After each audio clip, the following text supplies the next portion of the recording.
Hey there, Criminology listeners. If you're looking for your next binge-worthy podcast and you like your true crime light on the gore, then you should check out our show, Moms and Murder, a true crime podcast hosted by myself, Mandy, and my dear friend, Melissa.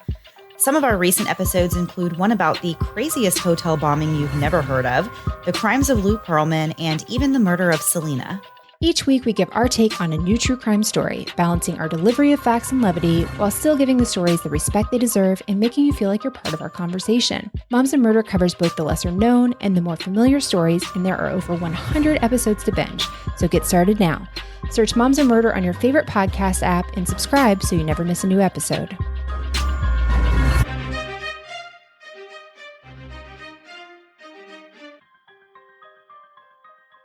Criminology is a true crime podcast that may contain discussion about violent or disturbing topics. Listener discretion is advised.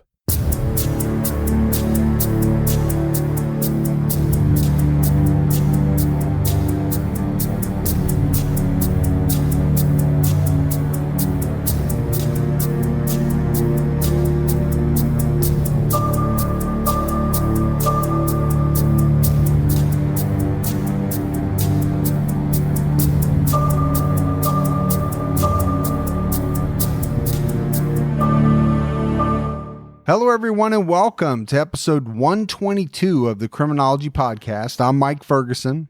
And this is Mike Morford. Mr. Mike Morford, what's going on with you? A lot of stuff. It's been a hectic week, and I know it's been the same for you.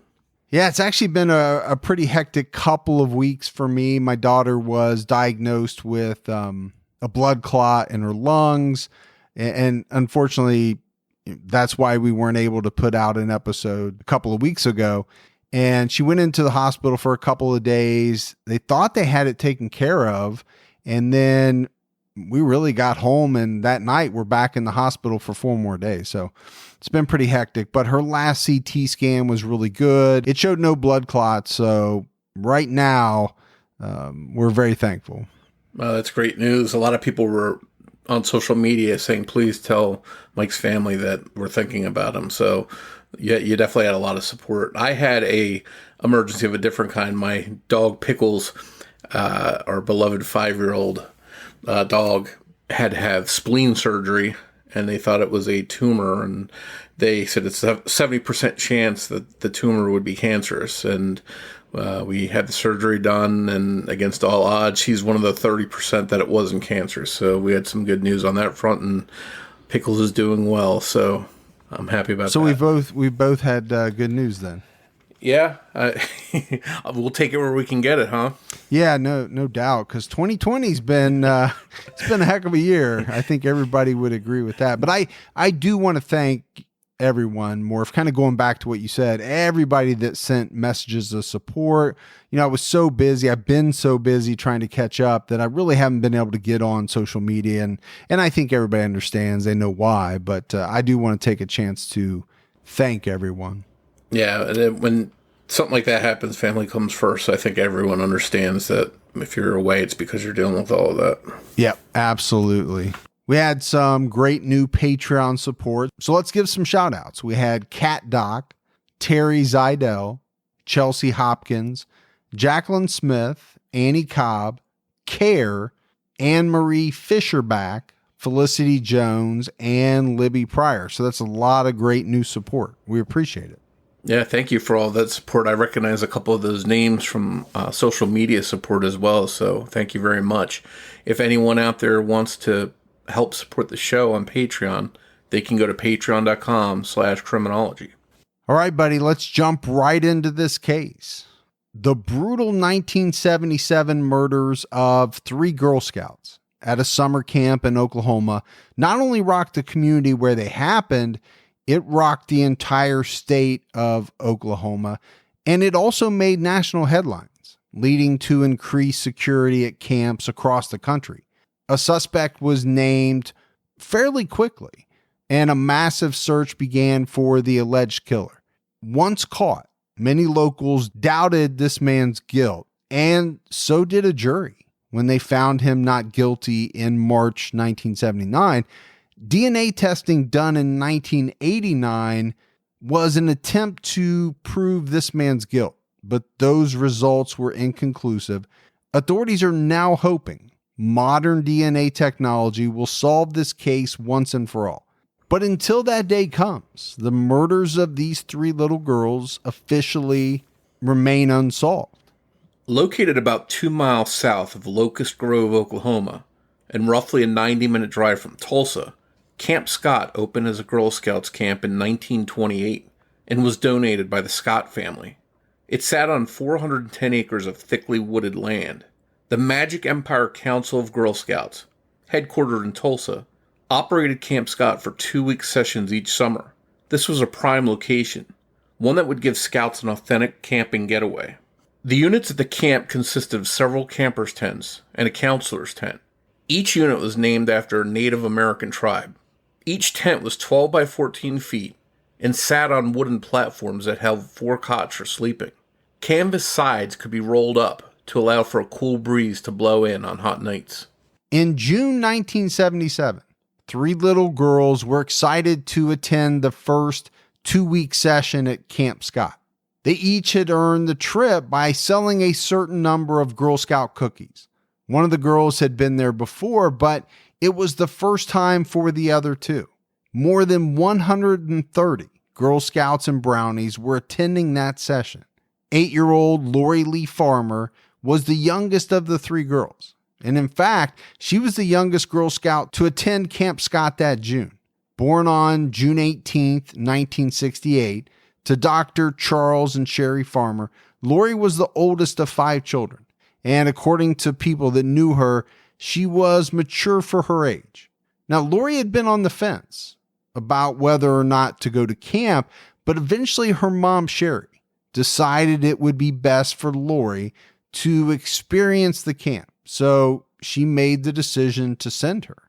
9-year-old Michelle Heather Guse was from Broken Arrow, Oklahoma. She was born on February 23, 1968, to Richard and Georgianne Guse. She has a brother, Michael. Michelle had attended Camp Scott the year before and was excited to go again in June 1977. Michelle loved taking care of plants, especially her African violets. So before leaving for camp, she made sure her mother was going to water and take care of her beloved plants so that they would thrive while she was away. Doris Denise Milner, who went by her middle name, was born on February 5th, 1967, to Walter and Betty Milner.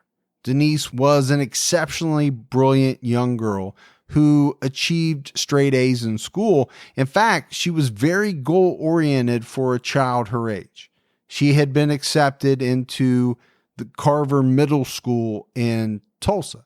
This was a prestigious academic magnet school created for extraordinary children and scheduled to start in the fall of 1977. Denise couldn't wait to start there, but she was also excited to go to Camp Scott.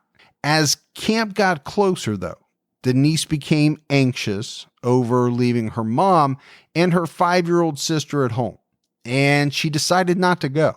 But her mom, Betty, convinced her that she should at least go and try it. Betty explained to Denise that it would help her become more independent. And if she didn't like it, she could call and her parents would pick her up. So that made Denise feel more at ease, and she took her mom's advice to go to camp. On Sunday morning, June 12, 1977, all 3 girls, Lori, Heather, and Denise, arrived separately with their families at the parking lot of the Girl Scout headquarters in Tulsa. From there, they would get on one of several buses that would take them to camp. Denise was the only African-American girl there and looked a bit nervous. So one of the camp aides, a 15-year-old girl named Michelle Hoffman, introduced herself to Denise and her mother, Betty. Hoffman had attended the camp every year until she hit 15, the age limit for campers. She loved it so much, she then became a camp aide. When it was time to get on the bus, Michelle Hoffman and Denise claimed the front seat and sat together. When the buses arrived at Camp Scott, all of the Girl Scouts excitedly raced off, running to find their units and tents. Michelle Hoffman stayed with Denise and helped her find her tent in the Kiowa unit. The tents in the Kiowa unit were arranged in a semicircle. Denise's tent was number 8 and the last one in the row. It was also the farthest tent from the camp counselor's tent, 150 yards to be exact. There was a shower building in between, partially obscuring the view from the counselor's tent, shared by 4 counselors. Tent number 8 was also the closest tent to the bathrooms and the kitchen. Denise's 2 tent mates were Lori Farmer and Michelle Guse. It was the first time the 3 girls met one another, and they hit it off right away. At around 6 p.m., the Scouts ate dinner, then sat around a campfire singing songs. Then at 7 p.m., a big thunderstorm hit, forcing the campers to huddle together inside their tents. The girls were assigned to write letters to someone back home. After writing the letters, Denise, Lori, and Michelle spent the rest of the evening talking and laughing before preparing for bed. Later that night, some counselors started to hear strange sounds coming from the woods. They described the sounds as being like loud bullfrogs croaking. Other counselors thought they saw light moving through the trees and tried to shine their flashlights towards the woods. But when they did that, the mysterious light would disappear. The activity in the woods seemed to stop, and counselors started to get ready for bed. Before she herself went to bed, camp counselor Michelle Hoffman checked in on Denise to see how she had settled in, and everything was fine in the tent. The 3 girls were ready for bed. Hoffman told Denise she would see her in the morning, but when morning came, the lives of many people would never be the same again. At 6 a.m. on Monday, June 13th, 1977, 18-year-old Carla Wilhite, one of the 4 camp counselors in the Kiowa unit, was on her way to shower when she spotted something about 150 feet from tent number 8 near the base of a tree. She walked towards the object and found Denise Milner lying on top of her sleeping bag. It was immediately clear to Carla that the little girl was dead. And as she was processing what she was seeing, Carla noticed 2 other objects next to Denise. These were 2 zipped up sleeping bags. Inside were the bodies of Lori Farmer and Michelle Guse. Carla ran off in shock, looking for help. She came back a few minutes later with the camp director and nurse. It was at that moment when the trio realized the horrific truth. Someone had murdered all 3 girls. Camp Scott was now a crime scene. Deputies from Mays County Sheriff's Department arrived on the scene shortly after the grisly discovery. Leading the team was Sheriff Glenn Pete Weaver, a man who looked like he had just stepped out of an old Western movie, complete with a cowboy hat. The investigators began to study the scene, looking for clues. All 3 victims were nude and had rope around their necks. They had been bound and gagged with 2-inch wide electrical tape. Their clothes were found a few feet away, with the exception of 1 shoe belonging to one of the girls. Police also found a large 6-volt red flashlight near the bodies. The lens was partially covered from inside with plastic to allow only a small beam of light to shine through. When they opened the flashlight up, they found tape on the battery inside and crumpled up newspaper.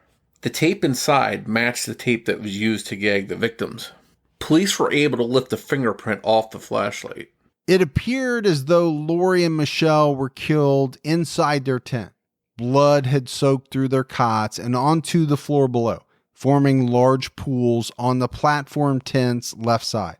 There was no blood found near Denise's bed, indicating she may have been pulled from the tent and sleeping bag and then killed outside, where Carla Wilhite had found her. On the tent's wooden platform, police found bloody footprints that appeared to have been left by a 9.5 size tennis shoe. Authorities flew the entire platform, along with the flashlight and other evidence, to the State Crime Bureau headquarters in Oklahoma City for testing. According to the June 19, 1977 issue of the Daily Oklahoman, police later found rags used to soak up some of the blood stuffed inside one of the sleeping bags, along with a camera identified as belonging to one of the girls. All 3 girls had been beaten, and there were visible signs of sexual molestation on at least one of the victims. Semen was found on one of the girls' pillows. Police could see that Lori and Michelle had died from blows to the head, while Denise apparently was strangled. Autopsies would later confirm the causes of death on all three victims. Lori and Michelle died due to blunt force trauma to the head, and Denise died as a result of asphyxia by ligature strangulation. All three had been sexually assaulted. Not long after police arrived at the camp, hordes of reporters soon followed, but they were not permitted to visit the crime scene. Meanwhile, camp officials were scrambling to make sure the rest of their scouts were safe and to calm worried counselors and scouts down. They also were faced with the awful job of contacting 3 families to tell them what had happened to their girls. Police began interviewing camp counselors and other staff, including the security guards and campers. One security guard said he'd locked the front gate at 11 p.m. the night before, and at 6 a.m. it was still locked. This led police to believe the killer had walked into the camp. Authorities learned that there was actually supposed to be a 4th tent made of the girls. All the tents held 4 beds. One was empty in tent number 8, where Lori, Michelle, and Denise had been sleeping. There was a mix-up in camp registration forms that had placed another 4th grader in the wrong unit, and she was supposed to be moved later to the 4th bed in tent number 8. Because of the thunderstorm, the camp staff decided to postpone moving the girl and her gear until the next day. That decision saved the young girl's life. When they talked to other Girl Scouts to see if they had seen or heard anything the night before, one young camper who was sleeping in a tent near tent number 8 said she thought she heard screams during the night, but she wasn't sure because of the passing thunderstorm that had come through. She told the camp counselors right after she heard the sounds, but they discounted the disturbance and remained in their tents. When the thunderstorm finally ended, a camp counselor checked on the girls at 1:30 a.m. Everything seemed fine, so she went back to bed. Police estimated the crime took place sometime between 2 and 4 a.m. Police asked camp officials if they had had any unusual activity around the camp. They were told that 2 months before the murders, a training session took place at Camp Scott. It ended after someone ransacked the counselor's cabin and multiple items were taken, including her sunglasses.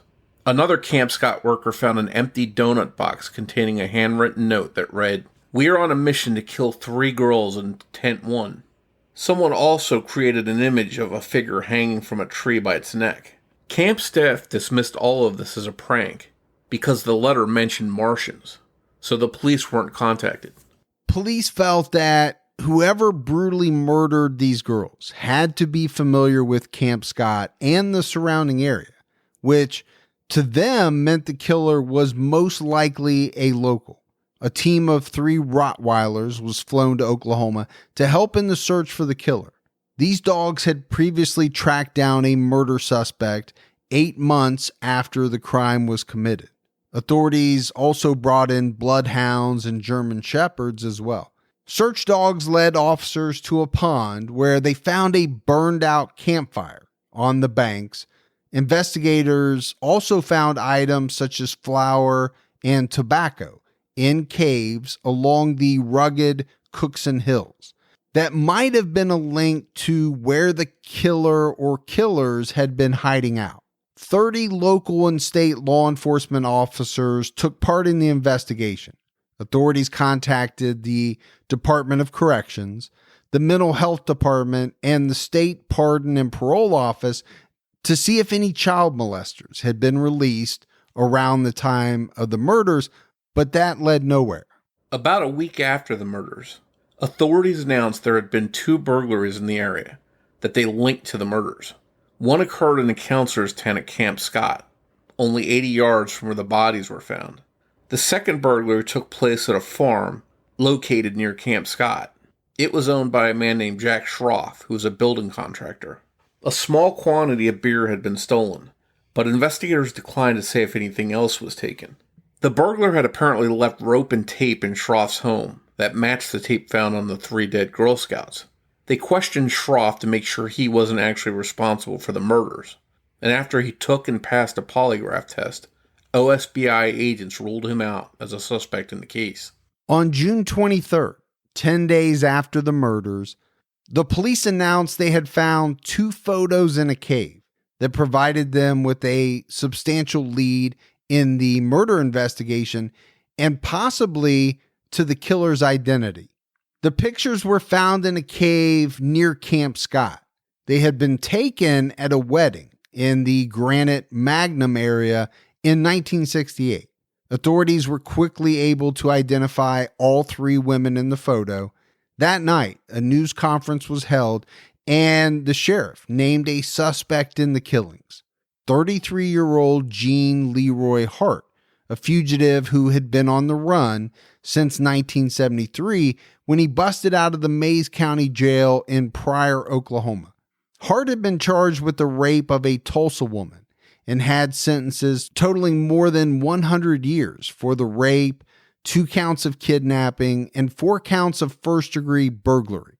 This cave where the photos were found was near Hart's boyhood home. Other items found included a pair of women's sunglasses, alleged to have been stolen from a Camp Scott counselor, and a roll of tape that matched tape found at the crime scene. If you love chilling mysteries, unsolved cases, and a touch of mom-style humor, Moms and Mysteries is the podcast you've been searching for. Hey guys, I'm Mandy. And I'm Melissa. Join us every Tuesday for Moms and Mysteries, your gateway to gripping, well-researched true crime stories. Each week, we deep dive into a variety of mind-boggling cases as we shed light on everything from heists to whodunits. We're your go-to podcast for mysteries with a motherly touch. Subscribe now to Moms and Mysteries wherever you get your podcasts. During a prior stint in prison at Granite, Hart had worked in a darkroom for former prison photographer Louis Lindsay, who reportedly took the 3 women's photos at the wedding. Authorities believed Hart might have developed the pictures. It seemed odd to some people that a fugitive who had managed to stay hidden from the law for 4 years would have committed such a heinous and highly publicized murder that would directly draw in the police. Gene Leroy Hart was an expert woodsman and knew his way around the Oklahoma backcountry. He had numerous relatives, including his mother, who lived in the area. For 4 years, he had lived entirely off the grid and remained a step or 2 ahead of the authorities. Police believed he was living in several caves in the area. Hart had not always lived a life of crime. During his high school years, he was a star athlete and well-liked by his coaches, peers, and teachers. It's unclear what led him down the path to crime, but his first serious brush with the law occurred in 1966. Hart was 22 years old at the time and worked for a steel company in Tulsa. Police arrested and charged him with abducting 2 pregnant women from a Tulsa club and raping one of them. He pleaded guilty and was later sentenced to 3 concurrent 10-year prison terms. He was paroled after only 28 months, but was arrested again in Tulsa in 1969 and charged with 4 counts of first-degree burglary. This time, Hart pleaded not guilty. However, he was convicted and sentenced to a maximum of 305 years in prison.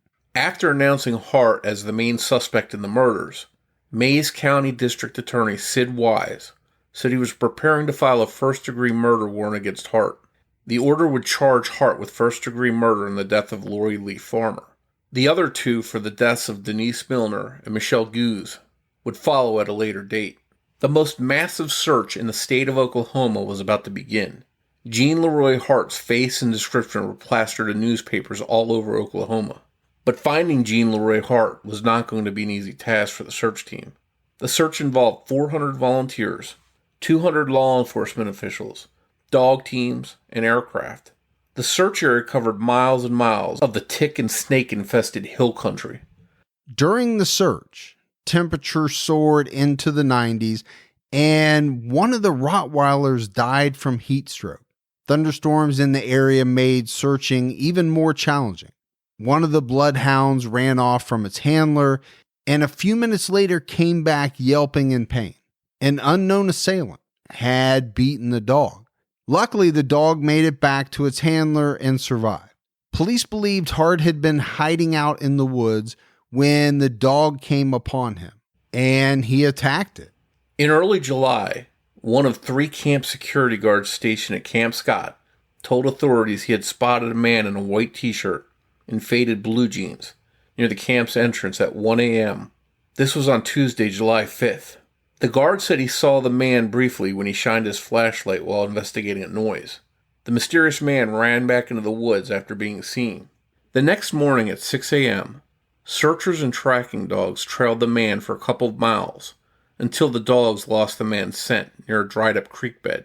But Sheriff Weaver said it was anyone's guess if the man the dogs were tracking was Hart. This sighting was the third one of a man believed to be Hart. One sighting was at the mouth of a cave, and another was in a wooded area. Each time, the man was wearing jeans and a white t-shirt. A few weeks later, towards the end of July 1977, a pair of tennis shoes with a handwritten name of Denise Milner mysteriously appeared on the front steps of a building used as a command post at Camp Scott. Security guards found the shoes as they returned from a search of nearby woods, looking for the mystery man that guards had seen weeks earlier. The guards claimed the shoes were not there an hour before. They also said that when they returned, the front doors of the building were wide open. They had closed and bolted them 30 minutes before they left for the search. The shoes finding led authorities to believe that the killer was stalking the grounds near the crime scene. A single shoe belonging to Denise Milner was missing when the bodies of the three girls were found. Denise Milner's mother told the Tulsa Tribune that she sent 2 pairs of shoes with Denise to camp, but one of those pairs was missing when authorities returned Denise's belongings to her. Also missing from Denise's things were 2 pairs of socks, 1 pink and 1 yellow, a monogrammed blue blanket, and 2 cans of insect repellent. Things got even more bizarre when a message was found on the wall of a cave a month later. It was dated July 17, 1977, and read, "The killer was here. Bye-bye, fools." The word fools was underlined twice. Cigarette butts and footprints were also found inside the cave, indicating someone had been living there. Crumpled up newspapers like the ones found in the flashlight were discovered. However, tracking dogs were unable to pick up a good scent, and authorities didn't have high hopes that the findings would lead them to Hart. Sheriff Weaver didn't believe the message was a hoax.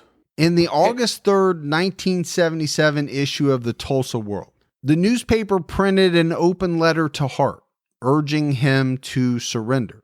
It also contained Governor David Boren's personal guarantee to use his office's power to ensure Hart's security and a fair trial. But the attempt by the newspaper was futile. Reward funds were set up at banks across the northeastern part of the state. Thousands of dollars were collected, and authorities had hoped someone would provide information that might lead to Hart's capture. Months went by, and the search for Gene Leroy Hart slowed down, and as time passed, the chances of capturing him seemed slim. In April 1978, nearly a year after the murders, police received a tip that Hart was living in a 2-room green shack in the Cookson Hills of southeastern Cherokee County. This was an area about 50 miles from Camp Scott. A 60-year-old man named Sam Pigeon owned the small house and lived in the home with Hart. Chief Inspector of Investigators, Dick Wilkerson, gave the order to apprehend Hart and warned his team to take him alive, but do whatever you have to do not to let him get away. On April 6, 1978, 8 OSBI agents surrounded the home and found Hart, who tried to escape through the back door. At around 4:15 p.m., 2 heavily armed agents arrested him. They took him to an OSBI office in Tahlequah, where he was fingerprinted. He was then transferred to Oklahoma State Penitentiary. According to the Tulsa World, authorities announced that both Pigeon and a man named William Lee Smith, who were both members of a society of traditional Cherokee medicine men, would be charged with aiding Hart. Hart had been living in Pigeon's home since November of 1977, but his whereabouts between the time of the murders and November are unknown. The murders of the 3 Girl Scouts made news all over the country, not just in Oklahoma. Scout leaders all over were addressing security concerns and figuring out how to keep their scouts safe. News of Hart's arrest was front-page news in Oklahoma. But Gene Leroy Hart had a lot of supporters who believed he was innocent of the Girl Scout murders. Many of them told the press that they never felt afraid or threatened when Hart was on the run. They said everyone knew him and he was well liked in the area. Other sympathizers believed Sheriff Weaver had it out for Hart because Hart had successfully broken out of Weaver's jail twice. Some went as far to say Sheriff Weaver did not like Native Americans. Gene Leroy Hart's trial began on March 5th, 1979, and was held on the third floor courtroom of the Mays County Courthouse in Pryor, with Judge William Whistler presiding. Leading the prosecution team was Tulsa County District Attorney S.M. Buddy Fallis. He was assisted by the chief prosecutor, Ron Schaefer, who joined the team after Mays County DA Sid Wise withdrew after he was publicly criticized for pushing a proposed book about the murders. Attorney Garvin Isaacs from Oklahoma City, a former public defender who now had his own practice, headed the defense team. Many years later, Isaacs told the Tulsa World that the first thing Hart said to him when he walked in was, "I want you to know one thing. I didn't kill those Girl Scouts." Isaacs believed him immediately. Hart's support only increased as the trial drew near. Locals raised money for a legal fund on his behalf. The tribal council donated $12,500 to Hart's legal fund, although members did say they wanted Hart to get a fair trial when the time came, and they weren't taking a position on his guilt or innocence. Jury selection took 10 days, with more than 100 prospective jurors. In the end, the 12-member panel included 6 men and 6 women who represented various occupations. There was a school teacher and a plant manager. Most of them resided in Adair or Pryor. None of them were from Locust Grove. Before jury selection had ended, Gene Leroy Hart held a news conference. Reporters had to submit their questions beforehand and could not address the crimes. The whole point of the news conference was to attempt to humanize Hart, and it worked. He appeared articulate, intelligent, and even likable. To many in the courtroom, Gene Leroy Hart didn't look like a killer. He was dressed in a dark 3-piece suit, and Tulsa World reporter Doug Hicks said Hart came across as professional. He looked like somebody you'd see on a college campus teaching English. The prosecution's case heavily relied on 2 types of evidence: the biological evidence, including hair found on the girls, and sperm found on one of their pillows. This material was linked to Hart by expert witness testimony. The links weren't conclusive because this was before DNA. The second type of evidence linking Hart to the case included items found at or near the crime scene and in one of the caves that police believed Hart had been hiding out in. Another crucial piece of evidence was a pair of sunglasses, alleged to have been stolen from a Camp Scott counselor. The prosecution admitted that it had no smoking gun. The fingerprint found on the flashlight did not belong to Hart. But regardless, Fallis and Schaefer felt the circumstantial case was strong enough to win a conviction. Defense attorney Garvin Isaacs countered the prosecution by suggesting that the pieces of evidence recovered at the cave and cabin had been planted. Furthermore, authorities were so focused on Hart as the killer, they ignored more likely culprits, such as convicted rapist Bill Stevens, who was in a Kansas prison at the time of Hart's trial. Isaacs produced witness testimony that supported his claim. Another possible suspect not mentioned at the trial was 30-year-old Roger Elvin Hall. Around the time of the Girl Scout murders, Hall was wanted for questioning in the rapes of 2 young girls, ages 7 and 13. The 2 girls were from Sand Springs, a western Tulsa suburb. Hall had raped another girl who was 12 years old, just 6 weeks before the Girl Scout murders, and he was taken into custody just over a week after the Girl Scout murders. He was convicted of his crimes later that year. After getting out of prison in the 1980s, he kidnapped and molested a 14-year-old girl. He was sentenced to 240 years for that attack. The trial of Hart did not last long. It ended on Thursday, March 29th, 1977.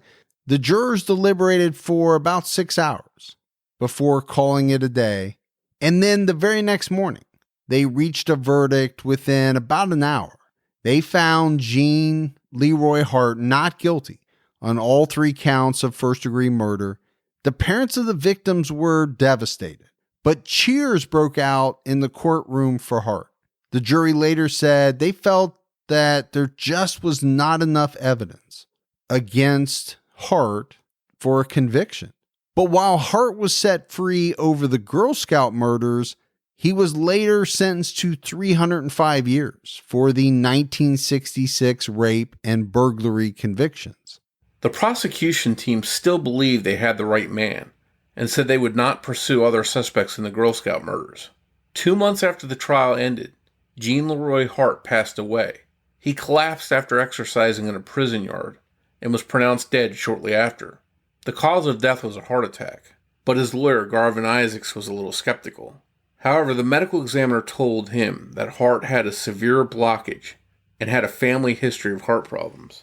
Isaacs was satisfied there was no foul play involved. Over 1,000 people attended Hart's funeral. Well, Morf, I could understand why maybe the attorney thought there might have been a little bit of foul play, right? You've got maybe some people in the prison who believed that Hart was guilty. And, let's face it, these were horrible crimes committed against young children. Other inmates don't like that. That could be a reason for someone to exact vengeance. But the medical examiner said no. Yeah, and I think if there was any prison justice, there'd probably be more physical evidence, such as knife wounds or what do they call them, shivs? Shivs, shanks, I always get confused, but yeah. I don't think he'd have a death where there wasn't physical evidence that could be seen with the naked eye, put it that way. I don't think there are too many prison deaths that are caused by other inmates that, are free from some type of sign, like you're saying. I'm not saying they don't happen, but, we're not talking about CIA level stuff here where somebody's concocting a poison. It's possible, but most prison murders are, they're violent and the signs are all over the victim's body. In 1984, the farmers and the Milners filed civil lawsuits against the Magic Empire Council, claiming its negligence was partly responsible for their daughters' deaths. The Guses chose not to take part, but in the end, the jury ruled in favor of the council. And 2 years later, the state appeals court upheld that decision. DNA testing began in 1985. And in 1989, the FBI made the decision to have the semen found on one of the pillows tested. The DNA testing showed that it was possible that the semen found on one of the pillows belonged to Hart. But the results only showed that 1 in 7,700 Native Americans would match. So, that's a far cry more from where we are today. Normally, when you're talking about DNA results, it's 1 in trillions or billions or whatever it is. 1 in 7,700. That's not a real slam dunk type of test result. That shows you how far DNA has come in the last 3 decades. That we're instead of 7,700, it moved like 77 trillion or whatever. Yeah, whatever the number is, it's so astronomical that it really couldn't be anybody else. In 1989, they weren't there. And because of that, the results were ruled inconclusive. 19 years later, in 2008, the FBI tested the semen again, but the sample was too degraded to create a profile. In 2017, the Mays County Sheriff raised $30,000 towards DNA testing on the surviving evidence. The problem is we just really couldn't find anything on whether or not that has occurred, and if it has, what the results were. I think we've been seeing so many cases get solved with genetic genealogy that we just assume every old case that ever had any kind of DNA linked to it is just one that should be solved. And this just shines a light on how difficult it actually is to make that happen. Well, I think one thing it sheds a light on is that it takes quite a bit of money to do all of this DNA testing. My understanding, Morph, is that there is piles of evidence in, almost every jurisdiction that could be tested, but it takes money and it takes time. It takes resources. They just can't get to it all.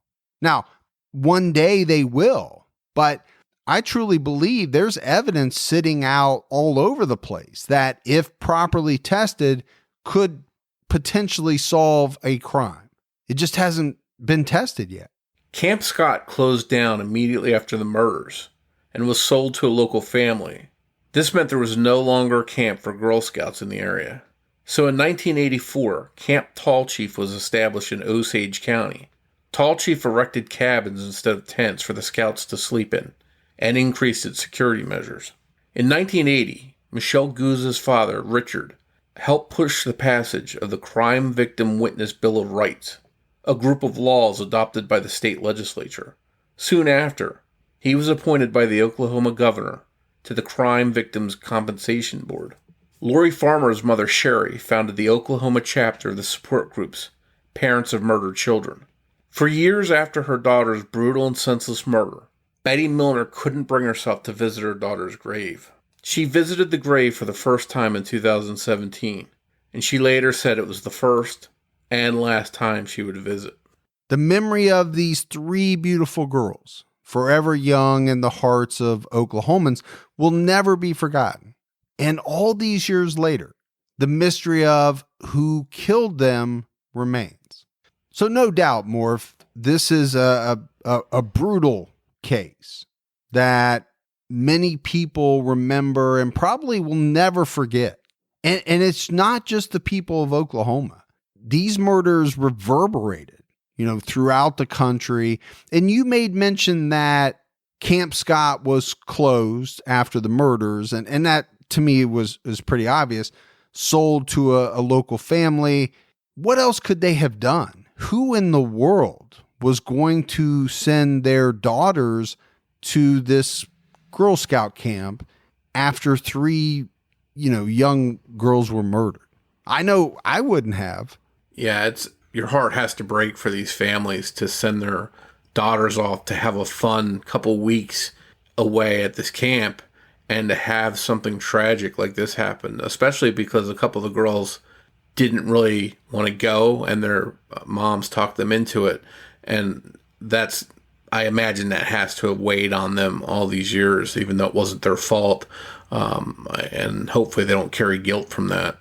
Yeah, Morphe, you say you hope there's not guilt. I don't know how you're not going to have some guilt, even though, like you said, it's not the parents' fault. We as parents push our kids or try to get them to experience different things. Nobody expects something like this to happen. But I imagine that guilt can be pretty overwhelming. This whole case sounds like the script from a horror movie. You've got these counselors that are seeing lights going through the woods and hearing strange noises, and you have a thunderstorm and these girls in this isolated tent. It just sounds like the plot to some B-1980s horror movie, and unfortunately this is real life. All this strange and bizarre stuff actually happened. And then I think you have to kind of break down the suspects in the case. The one thing that really jumped out at me is there were some really bad people in and around this area that could potentially have committed these murders. Obviously authorities and the prosecutors thought it was Hart. No doubt. They charged him. They took him to trial. I got the sense that the community really rallied around him. And there was a sense that they were going after him because, he was Native American. We talked about it. There were cheers in the courtroom when he was found not guilty. One thing we need to talk about is whether one person could have committed this crime, whether it was Hart or someone else or a combination of people, because to control 3 different people, it seems hard for one person to do. Yeah, I think you're heading down a path that a lot of people have talked about. You know, one of the things that I look at is, okay, did the killer or killers have knowledge of this camp or the surrounding area? I don't know how they couldn't have. I mean, that almost seems like a given. Now, whether they were local or they had lived around there at one time, I mean, you could go back and forth on things like that. But for one person to control 3 people the way they did, now they were, fairly small girls, but still, it's hard to control 3 kids as a parent by yourself if they're acting up. You get in a situation like this, there's going to be, you would think, screaming, yelling. I don't know, things you got to think about. Yeah, and then one thing I wonder about is whether they were asleep when they were attacked and didn't have a chance to react or scream, or maybe one was being held at knife point so the other one's cooperated. There's lots of questions about the crime that we'll never know, perhaps, unless it's solved someday. Yeah, there's a lot of variables, and those variables could mean that, okay, if it happened the way that you were just mentioning, maybe it would have been possible for one person to do that. So, but you're right. I mean, even if it is solved, will we ever really know every single detail? That's only going to happen if A, the person is still alive, which, at this point, this case is very old. And B, the person decides to tell all, which they don't always do. Thanks goes out to Debbie Buck at truecrimediva.com for writing and research assistance in this episode. As always, if you love the show and you haven't done so, go out, give us a 5-star rating. You can leave us a review as well. But keep telling your friends. Word of mouth goes a long way towards helping out the podcast. If you want to find us on social media, we're on Twitter with the handle @CriminologyPod. You can also find us on Facebook by searching for Criminology Podcast, or by joining our Facebook discussion group, which is Criminology Podcast Discussion and Fans.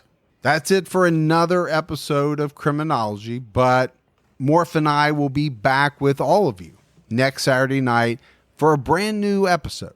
So until then, for Mike and Morf, we'll talk to you next week. Take care, everyone.